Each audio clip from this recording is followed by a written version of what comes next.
मी आज बनवली आहे माझ्या मुलाच्या आवडीची तिखट पोळी।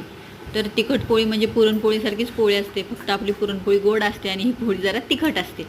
तिखट याच्यासाठी की त्याच्यात पुरणाच्या सारणाऐवजी शेंगदाणे, तीळ, मीठ, लसूण आणि लाल तिखट याची एक चटणी बनवली जाते आणि ती चटणी पुरणासारख्या उंड्यामध्ये भरायची, लाटायची छानपैकी आणि खमंग अशी भाजायची। त्यानंतर ही चटणी दह्यासोबत खूप छान लागते। तुम्ही पण एकदा ट्राय करा आणि तुमची पण एखादी लहानपणीची आवडती डिश असेल तर ती नक्की सांगा।